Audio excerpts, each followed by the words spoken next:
Howdy, Dennis Bradford here. Let's think some about being, feeling, and doing better. Okay. Quote, someone once asked the Buddha skeptically, "What have you gained through meditation?" The Buddha replied, "Nothing at all." Then, Blessed One, what good is it? Let me tell you what I lost through meditation: sickness, anger, depression, insecurity, the burden of old age, the fear of death. That is the good of meditation, which leads to nirvana. End quote. That's from the introduction to Esferon's translation of the Dhammapada. In the text, the Buddha says, quote, meditation brings wisdom. Lack of meditation leaves ignorance.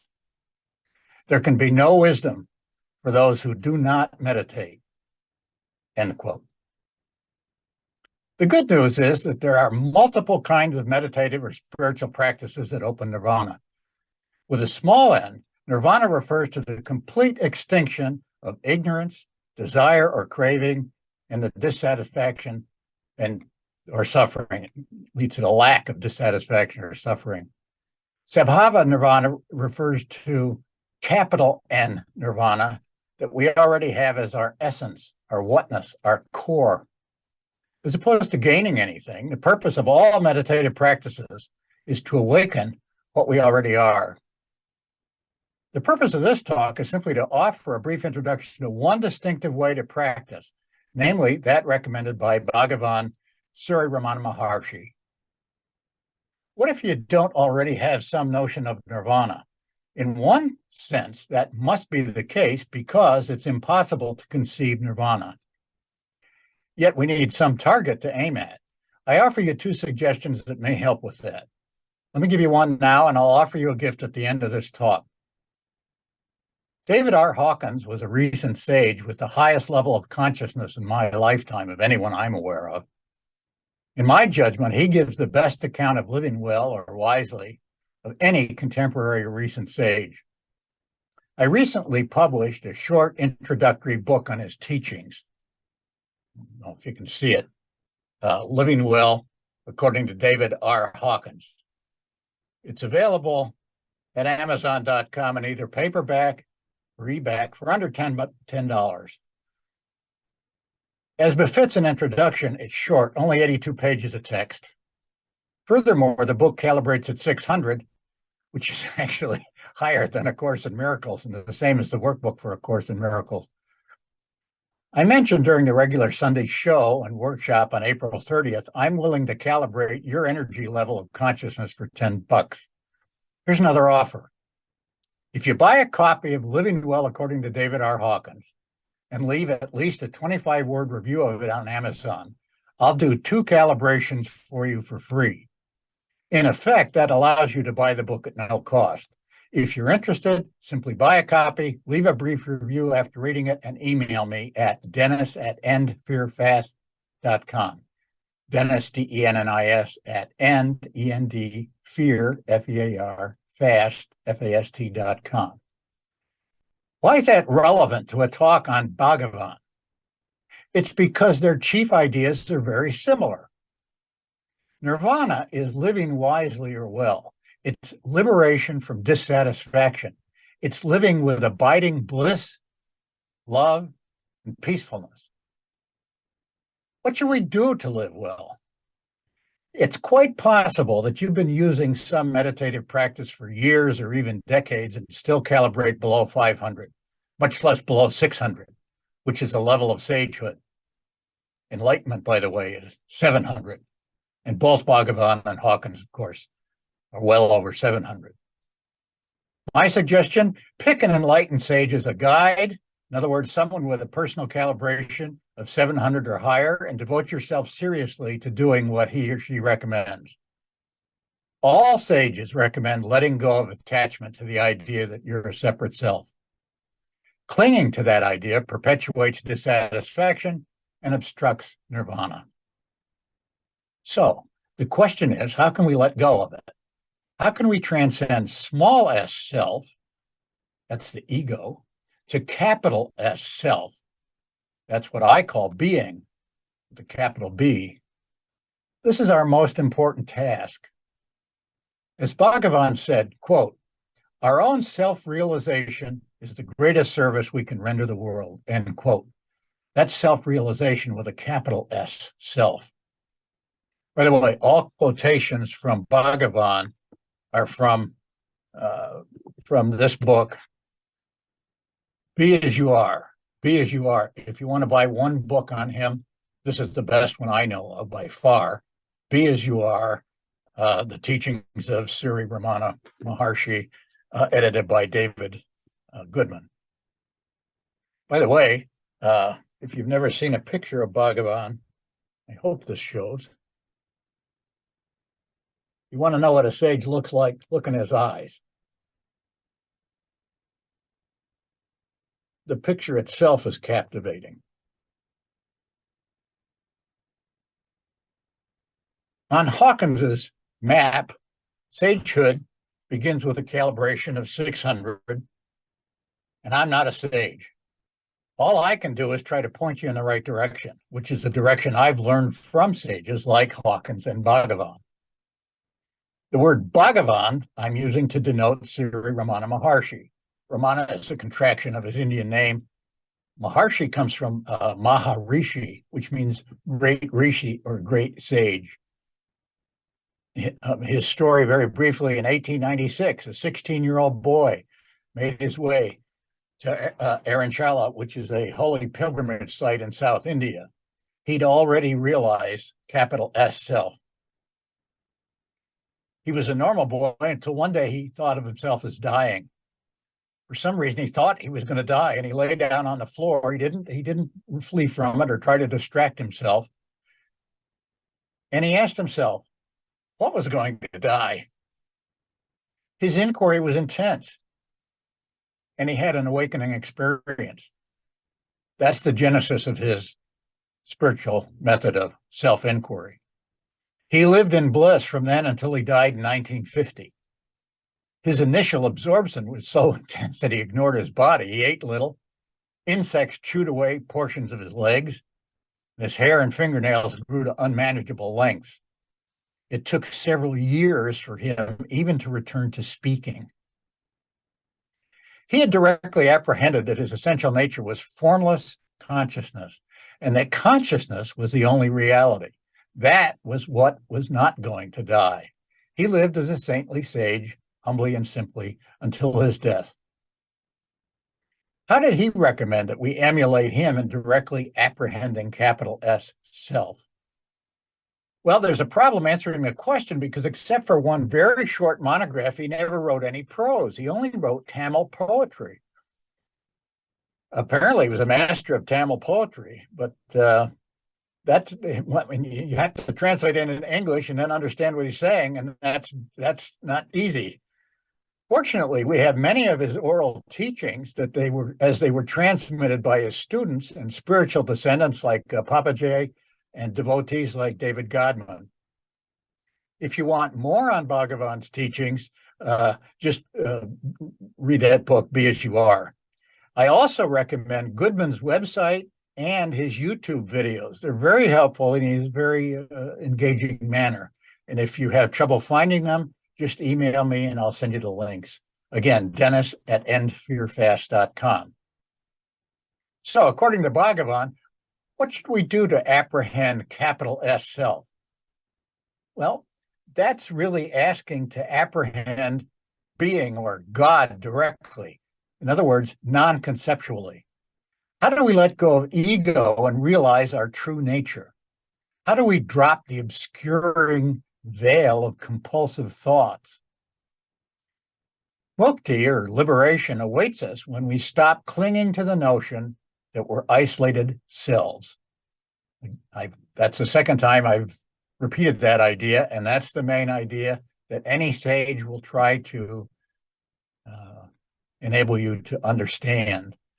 According to Bhagavan, as well as other sages, the tacit and false assumption that we all make is that there's an I who is doing something whenever there is conscious activity or the body is doing anything, or the mind is doing anything like thinking or emoting. And he calls this the I thought. Individuality, or the I thought, denotes nothing with a separate existence. If you think of yourself only as a body mind or animated skin bag, your understanding is radically incomplete and misleading. The I thought, the belief that I am this separate body mind, the belief that I am the ego or person or personality, is the primary source of all subsequent wrong identifications. Wisdom occurs when we let go of the I thought. Wisdom occurs when we let go of the I thought. Fully enlightened sages don't suffer. They don't experience dissatisfaction, such as, for example, prolonged unwanted emotions. How can that be? It's because all suffering comes from separation. Union, lack of separation, love, overcomes suffering. That's why letting go of separation yields wisdom. It's that simple. That's why sages are the greatest lovers. The problem with most meditative practices, according to Bhagavan, is that they require an object to meditate upon, such as the breath, or the aliveness in the body, or a koan, or something like that. Ordinary subject-object meditation does reduce stress and anxiety, and it does promote greater emotional tranquility and improve concentration or focus. However, it usually just reinforces subject-object identity. Let me give you a concrete example of that so that you're very clear on this point, because this is what Bhagavan thought was the distinctive feature of his spiritual practice, namely self-inquiry. My most important spiritual background is in Zen training, so I can use it as an example because I've taught many people over the decades to meditate, to do zazen, seated Zen. And so if I were introducing someone, as I have many undergraduates and many prisoners, by the way, to Zen meditation, I'd reassure that person that it really does work to promote greater emotional tranquility and improve focus. Those two features alone have enormous benefits in other areas, but that's not the primary reason to meditate. The primary reason is that it can lead at least a few practitioners to a spiritual breakthrough. In other words, a personal calibration on Hawkins's map of consciousness of 600 or higher. How? So I'm going to teach you. Well, it's simple. Find your seat. That's the first thing. For Western adults who are just starting, I've found that a kneeling posture is more effective than any cross-legged posture because it's a lot less painful. So I'd recommend that if I were teaching you seated Zen meditation and you were a Western beginner. By the way, I have a YouTube video on that. If you happen to want to learn how to sit, just go to YouTube, search for kneeling meditation, and scroll down till you find my name on the video. It's about 10 years old and has something like 18,000 views. And I hope a lot of people have used it to learn how to sit properly. Well, that's one classic way of how to still the body. The question is, what do you do to still the mind? How do you still the mind? Well, one classic method is simply to count inhalations and exhalations from 1 to 10 and repeat.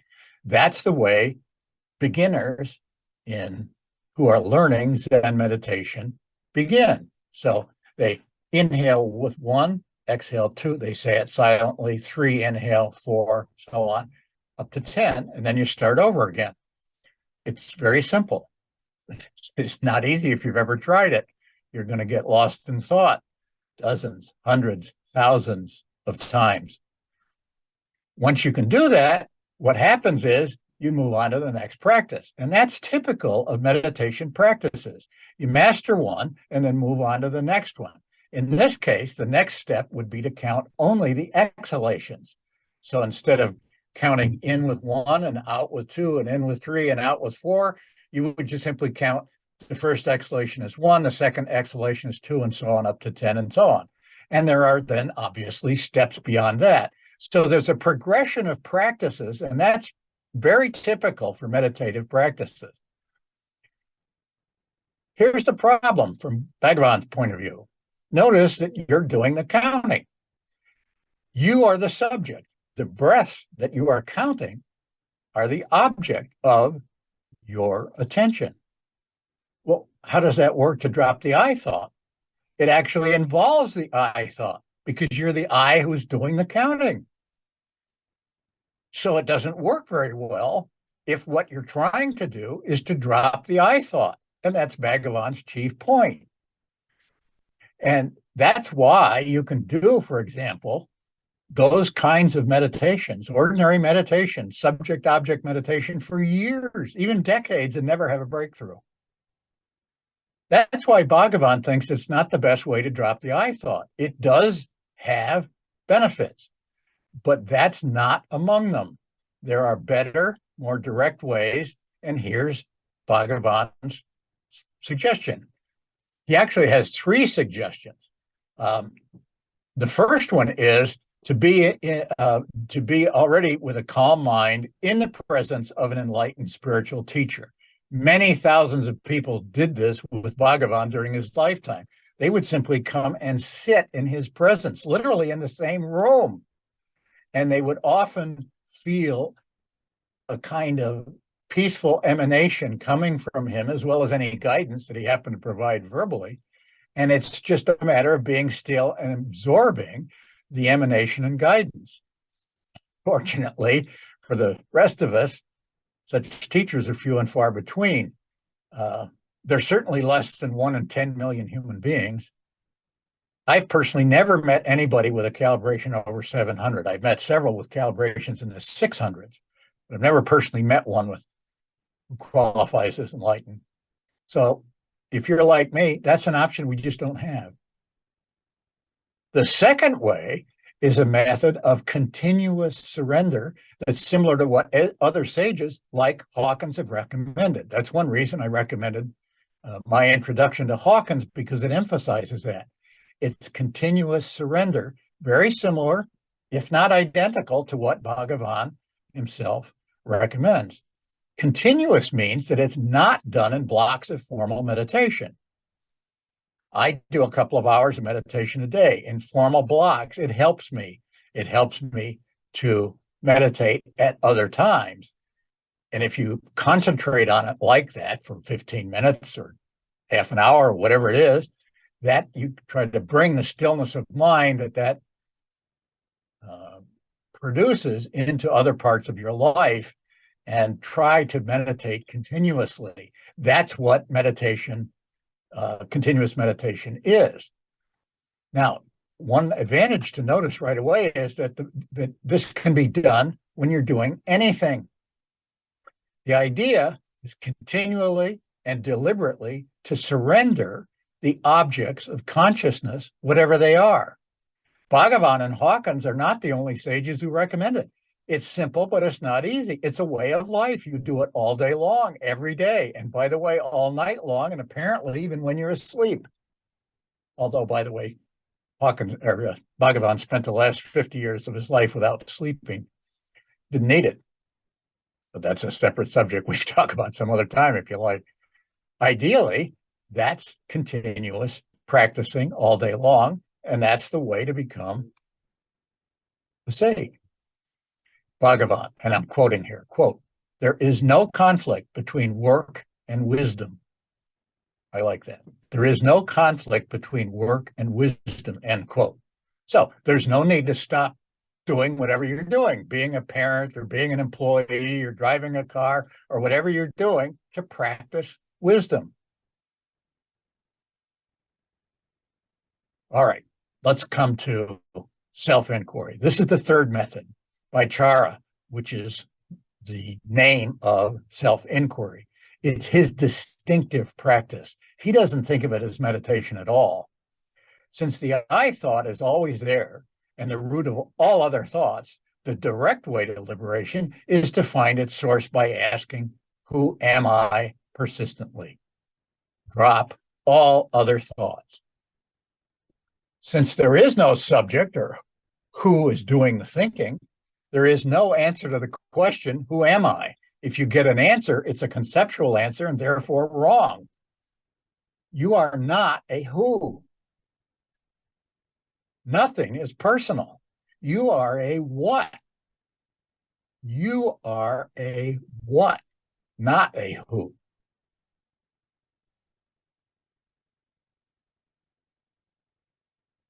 Eventually, with grace, all separation disappears. No separation, no suffering.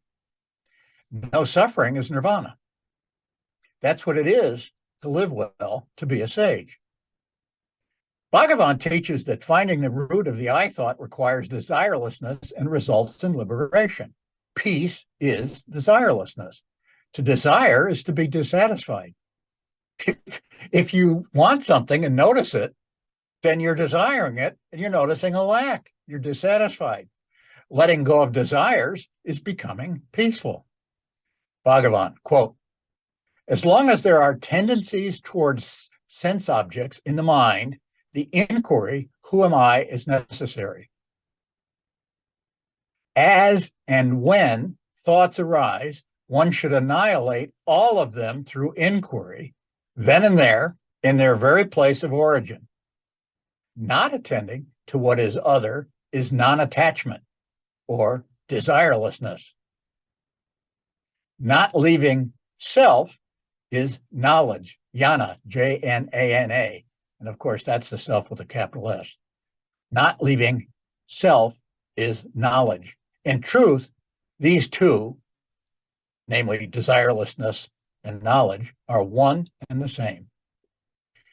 Just as a pearl diver, tying a stone to his waist, dives into the sea and takes the pearl lying at the bottom, so everyone, diving deep within himself with non-attachment, can attain the pearl of self.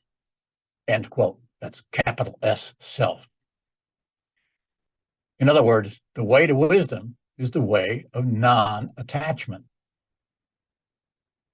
Permit me to quote all he ever wrote about in prose. Here's what he said. Of course, it's in translation. And he's talking about capital S, self. Quote, apart from thoughts, there's no such thing as mind. Therefore, thought is the nature of mind. When one persistently inquires into the nature of mind, the mind will end, leaving the self as the residue. That which rises as I in this body is the mind, end quote. That's his description. That's all he ever wrote in prose about self-inquiry. Question, how will the mind become quiescent? And this is the answer from Bhagavan. Quote, by the inquiry, who am I? The thought, who am I, will destroy all other thoughts. And like the stick used for stirring the burning pyre, it will itself in the end get destroyed. Then there will arise self-realization, end quote. Of course, self-realization is capital S, self-realization.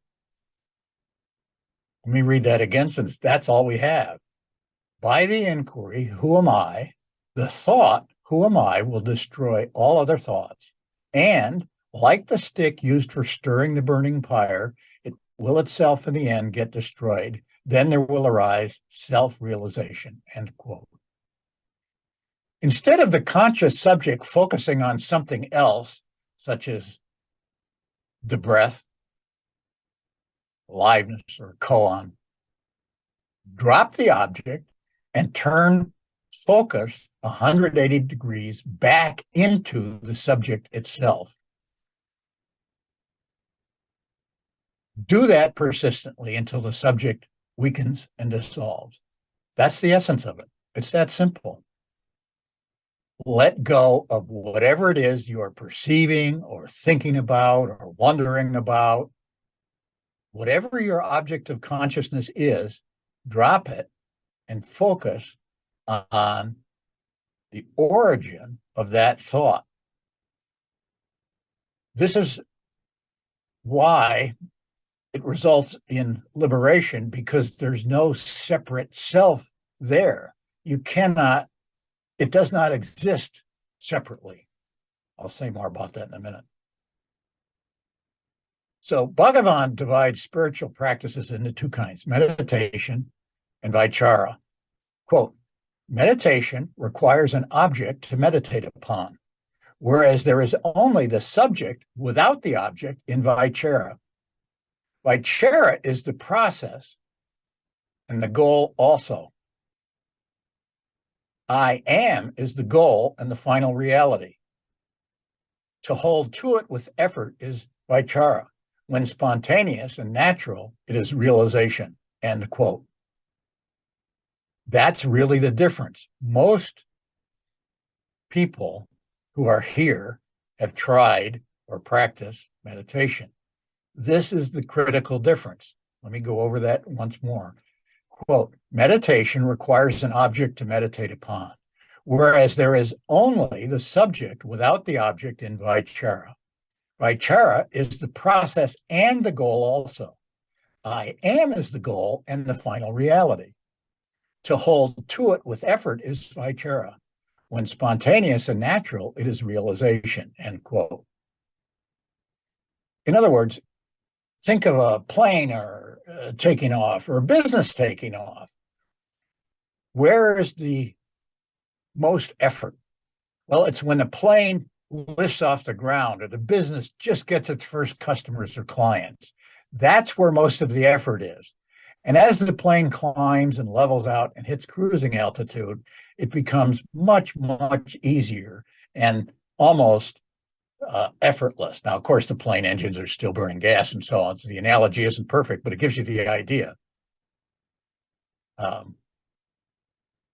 Eventually, if you practice vichara, and it's difficult, it's more difficult than ordinary meditation, and many people have noted that. And if you try it and it doesn't resonate with you, that's fine. Bhagavan didn't say you had to do it. He would tell you just go back to your other meditation. But if you can, try it and see if it doesn't work better for you. And yes, it's difficult. Yes, it takes a lot of intense effort in the beginning, but it does become easier and easier. In fact, it becomes natural and spontaneous as one progresses. Bhagavan, quote, self-inquiry is the one infallible means, the only direct one to realize the unconditioned, absolute being that you really are, end quote. Self-inquiry is not the only way to realization, but Bhagavan thinks it's the most direct and easiest. Bhagavan, quote, behind every particular thought, there is a general thought, which is the I. That is yourself. Let us call this I the first thought. Stick to this I thought and question it to find out what it is. When this question takes strong hold of you, you cannot think other thoughts. The mind will subside only by the means of the inquiry, who am I? End quote. Nirvana is the subsiding, the complete subsiding of the mind. That's it. There is no set of detailed instructions. There's no trick here. I had the same reaction to it that Godman had when he started looking for some reassurance and he began practicing self-inquiry. And a few years onto it, he realized there can't be any 5-step or 10-step sequence to do self-inquiry. It's too direct. Godman's analogy is to riding a bike. Someone can tell you to mount the bike, start pedaling, and keep balancing. Well, that's fine. But until you do it, you don't know how to ride a bike. So you just have to do self-inquiry. It's kind of a self-correcting practice. It's a bit like bike riding. If you don't ride the bike correctly, you're going to fall down. It's not going to work.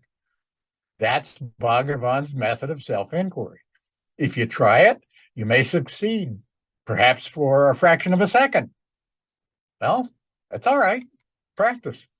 Persist. As I like to quote Beverly Sills, who said, quote, there is no shortcut to any place worth going, end quote.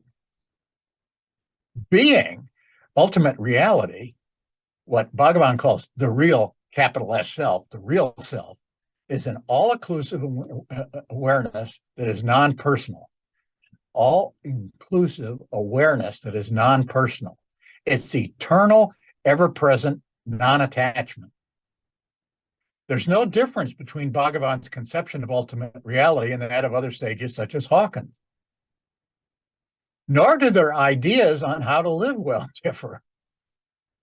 Bhagavan, quote, "What is not permanent is not worth striving for," end quote. What is permanent? Well, what is permanent is, quote, "the pure self, which is bliss," end of quote. From the time he was 16 till he died at age 70, he lived in bliss. Bliss is not happiness, which can fluctuate with unhappiness. It's not joy, which can fluctuate with sorrow. It's abiding bliss. And the reason that's difficult to understand or even conceptualize is because we've not experienced it because our personal calibrations are too low. The common mistake is to attach to forms. The ordinary person sees things outside himself or herself.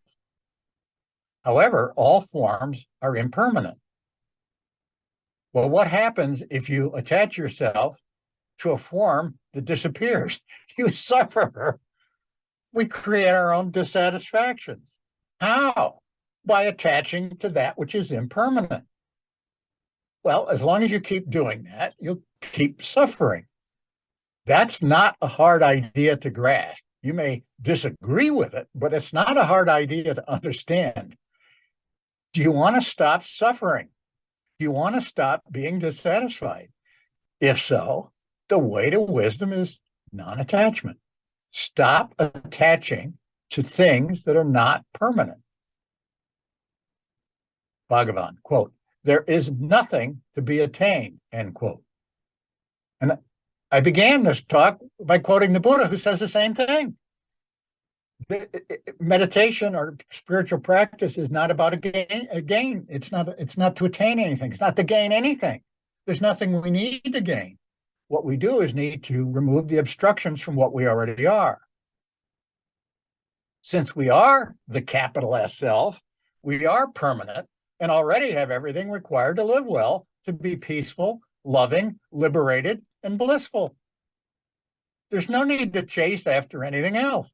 That's foolishness creates suffering, dissatisfaction, misery, discontent, dukkha, use a favorite word from the Buddha.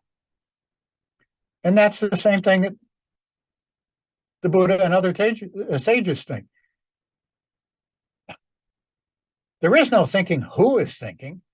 Put it this way, there's no thinker doing the thinking, just as there's no doer who's doing the acting. There's no person, there's no self, there's no mind behind the eyes, between the ears, who is choosing anything or deciding anything or making mistakes or avoiding mistakes. That is not the I who exists. That I is a delusion. The I who exists is, to quote Bhagavan, quote, "is the only permanent self-evident experience of everyone. Nothing else is so self-evident as I am," end quote. That real I never imagines that it's thinking or doing anything. The purpose of self-inquiry is to uncover by direct experience that the mind or ego or self doesn't exist. Bhagavan, quote, "The mind is nothing other than the I thought. The mind and the ego are one and the same," end quote. The mind, the ego, the person, the personality, whatever you call it, that's the root or the stem of all other thoughts. If we drop attachment to that root or stem, all grief ceases. If you want to be happier, drop it. Seeking wisdom is seeking doing that. Quote from Bhagavan, "The ego functions as the knot between the capital S self, which is pure consciousness, and the physical body, which is inert and insentient," end quote. realization, which the Hindus talk about as Atman or Brahman, is the state in which all objects disappear. Obviously, the mind is emptied of thoughts and turned inward. And that's the end of samsara, the cycle of birth and death. That's nirvana. And that's my talk. I promise you a reward if you stayed with me to the end, and here it is. If you arrange to phone me at a mutually convenient time, I'll give you a free coaching session. Just email me and we'll set up a time. Dennis@endfearfast.com. Don't confuse me with a spiritual teacher like Hawkins or Bhagavan. If you do, you'll be disappointed. I'm just a coach. But I'm making this offer because I'm inherently grateful for what life has given me, and this is one way to give back. There's no obligation or anything like that. The threefold purpose would be just this. I would like you to come away with a crystal clear vision of how to improve the quality of your life. I would like you to uncover any hidden challenges that may be sabotaging either your inner game or your outer game, and enable you to leave the session renewed and inspired to live better and be happier. I've heard many sages say most of life is inner game. In fact, all of life is inner game to be a sage. But the people we encounter, I apply the 80-20 rule to them. It's 20% in outer game. That is, you have to learn the techniques. You have to learn the methods, whether you're a surgeon or a teacher or a firefighter or whatever you are. And you can't skip mastering the techniques. But 80% of it is inner game.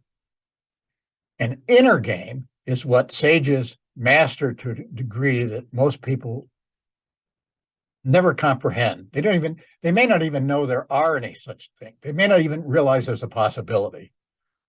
But there are sages. They do exist. And people like Hawkins and Bhagavan are my heroes. And if I can help you a little bit, let's have a phone call, and perhaps you'll come away with some benefits. I hope so. Again, just email me, Dennis@endfearfast.com.